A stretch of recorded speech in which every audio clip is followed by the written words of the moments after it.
तरी एक दोन सीमेला या ठिकाणी पब्लिकमुळं खरोखर मात्र झालं का तर झालं। ते कितीही वारंवार सांगितलं तर हे मात्र करणारे कोण दुसरे तिसरे नसतात, जे फॅन आहेत फॉलोअर्स आहेत तेच या ठिकाणी त्रास देतात, बघण्यासाठी पुढे उभं राहतात आणि बैलाला नाहक त्रास देतात। ऐका की मरण्यापेक्षा एक दोन हसोड खाल्लाला किती पण भारी।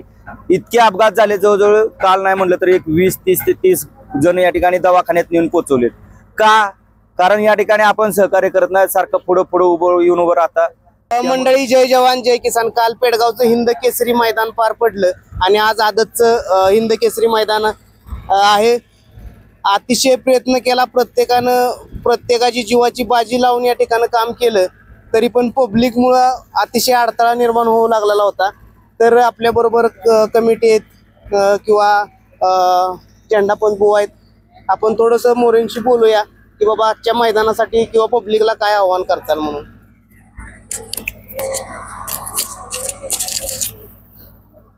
पब्लिकसाठी एकच आव्हान राहील, काल जर पाहता पब्लिक आमाप होतं, पब्लिक म्हणजे कंट्रोल करणं इतकं अवघड परिस्थिती झाली। नुसतं पेडगावच नाही, सातवाडी घ्या, जे आमचे सगळे सहकारी तालुक्यातले खटावकर म्हणजे असे सगळे जे आपलं मैदान म्हणतात, सगळ्यांनी इतकं प्रयत्न केला पब्लिकवर कंट्रोल करायचा, तरी एक दोन सीमेला या ठिकाणी पब्लिकमुळं खरोखर मात्र झालं का तर झालं। ते कितीही वारंवार सांगितलं तर हे मात्र करणारे कोण दुसरे तिसरे नसतात, जे फॅन आहेत फॉलोअर्स आहेत तेच या ठिकाणी त्रास देतात, बघण्यासाठी पुढे उभं राहतात आणि बैलाला नाहक त्रास देतात। आता काल झालं ते झालं, आता झालेल्या गोष्टी या ठिकाणी आपण उघडून या काहीच उपयोग होत नाही। फक्त आज सुद्धा बैलगाडी मालकांनी सहकार्य करायचं आहे, जेणेकरून तुम्ही तुमच्या जीवाची काळजी घ्या आणि बैलाला कुठल्याही प्रकारे अडथळा येता कामा नये याची काळजी घ्या आणि आयोजकांना सहकार्य करा। आता काल तुम्ही सांगितलं थोडंसं काय पब्लिकमुळे झालं, परंतु आता त्यात आपण तुम्ही भरपूर प्रयत्न केला पण आपल्याला पब्लिकच कंट्रोल होत नाही। एवढं आम्हा ट्रॉफिक तुम्ही आता मैदान रिपोर्टरनं व्हिडिओ पाठवला, अख्ख्या भागामध्ये सगळ्या गाड्या आणि पांढरच दिसत होते। आज काय सांगता लोकांना उभं राहण्यासाठी बाजूला? आज म्हणजे आजची तुमची कॅपॅसिटी नाही की बाबा लोकांना बाजूला? नाही, आजची कॅपॅसिटी माझी आता इथं उभं राहायची म्हणली तरी कॅपॅसिटी नाही, हात म्हणलं तर दोन्ही मी आज तागायत म्हणजे सांगत होतो की बाबा प्रत्येकांना प्रेमानं सांगा, मागं सारा, परंतु आताचा माणूस खरंच ऐकायच्या लायक नाही का तर नाही राहिला। 10% ऐकायच्या लायक आहेत, बाकीचे ऐकायच्या लायक नाहीत। इतकी मारलेत माणसं, म्हणजे आता बरेच जण असे म्हणले की तुम्ही हे करू नका, पण ऐका की मरण्यापेक्षा एक दोन हसोड खाल्लाला किती पण भारी। इतके अपघात झाले, जवळजवळ काल नाही म्हणलं तर एक 20 ते 30 जण या ठिकाणी दवाखान्यात नेऊन पोहोचवलेत। का? कारण या ठिकाणी आपण सहकार्य करत नाही, सारखं पुढे उभं राहता, त्यामुळे बैलगाडीचा अपघात होतो आणि त्याचा नाहक त्रास कमिटीला थोडासा होतो आणि जास्त आपल्या घरचा नव्हतो। त्यामुळे पब्लिकला एकच विनंती, आता इथून पुढे मला नाही वाटत की आयोजक अशी मोठ्या मैदानाचे नियोजन करतील, फक्त पब्लिकमुळे, बाकीचा कुठलाही इश्यू नाही।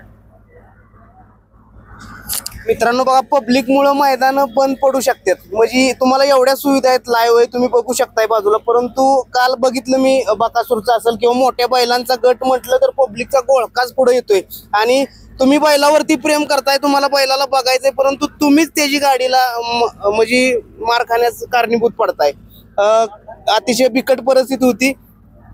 झेंडापंच बुवा आहेत, बुवा काल काय परिस्थिती होती? खाली 1-2 फेऱ्याला इतका त्रास झाला, स्वतः राहुलबाई होते किंवा मोहिल शेठ होते, त्यांना आम्ही सांगितलं तुमची माणसं बाजूला घ्या, तर त्यांची 4-2 माणसं बाजूला निघायची आणि कमीत कमी 1-2 माणूस दोन्ही बैलांच्या पाठीमाग असेल, दड त्या बैलाला मांडता देखील येत नव्हतं आणि आम्ही त्यांची बी माणसं नाही, त्यांची पण नाहीत अशी जे ज्यांना उद्योग नाही त्यांनी ह्या गाड्यांना होतोय काय, सोडणाऱ्याला देखील त्रास होतोय।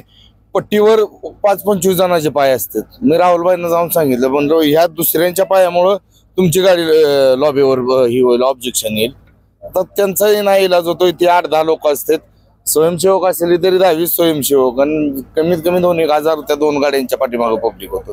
आजच्या मैदानासाठी काय आज तसा काय कोणी प्रेम म्हणजे प्रयत्न करू नका, तुमचं प्रेम आहे बैलावर, बैल पळताना बघा सगळी सोय केलेली आहे, बॅरिकेडच्या पाठीमागूनही बैल पळताना दिसतो, तुम्ही फाटीत आल्यानंतर बैल ज्यादा पळत नाही, उलटा तुमचा त्रास त्यांना होतो, तर तसं काही या वेळेला करू नका, म्हणजे आज तर काय करू नका। आणि आजकालच्या पेक्षा जास्त गाड्या जास्त असल्या तरी जरा पब्लिकला फरक पडेलच आज, असं म्हणजे एवढं हे नाही, पण तरी पण जास्त असू द्या कमी असू द्या, आम्ही आमच्या पद्धतीने खेळ कव्हर करायचा। आम्ही बैलगाड्या पळवतोय, आम्हाला माणसं हे करायला म्हणजे माणसं ह्याचं ट्रेनिंग नाही आम्हाला माणसं कंट्रोल करायचं. हा मग मॉब कंट्रोल करताना कुठं आसूड लागणं, किरकोळ हे होणं असलं वेळच आमच्यावर येऊन देऊ नका. तुम्ही बॅरिकेड लावलेत, बॅरिकेडच्या पाठीमागे उभा राहा. तुम्हाला बाजूला सर म्हणायला पण कोणी येणार नाही. नक्की धन्यवाद.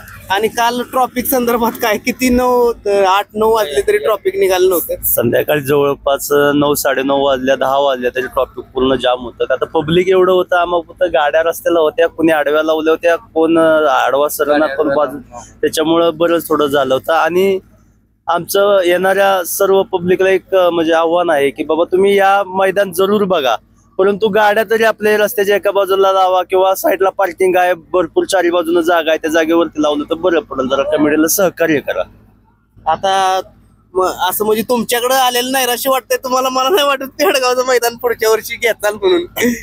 आता काय झालंय, पब्लिक एवढं त्रास देतंय, पब्लिकनं सहकार्य जर 100% केलं तर आम्ही 100% घेऊ. असं काय आम्ही अजून म्हटलं नाही की आम्ही घेणार नाही म्हणून. आता काय झालं, शेवटला फायनल पळायच्या टायमिंगला त्या टेकावरती विनाकारणाचे काय झालंय, कोणाला जागा भेटते मागं पुढं म्हणून मागच्यानी पुढच्यानी काय केलं, एकमेकाला दगड हाणणं चालू केलं. म्हणजे दगड हाणायचा, मेंढरं पळवल्यासारखी पळवायची आणि परत ते सगळे आपली जागा झाली की ड्रोन फिरवलं की त्यांनी शांत व्हायचं. म्हणजे कसं होतं, हे चुकीचं काहीतरी कोणी करू नये. नक्कीच मित्रांनो, आजच्या मैदानात आपण सर्वांनी बाहेर थांबा आणि बैलगाडी मालकांना आणि कमिटीला पण सहकार्य करा. काल किती लोक जीव तोडत होती, सर्व समालोचक असतील किंवा प्रत्येक जण या ठिकाणी बैलगाडीवरती प्रेम करणारा जीव तोडून आपलं मैदान म्हणून काम करत होता. तरी पण तुम्ही, आणि हे पब्लिक बैलगाडी रोजच्या मैदानातलं नसतं, हे बघे कालचे आजचे तयार झालेले व्हिडिओच्या माध्यमातून तयार झालेले सगळे बघे होते आणि या बघ्यांना वाटोळं केलं मैदानाचं. तर असं करू नका. धन्यवाद.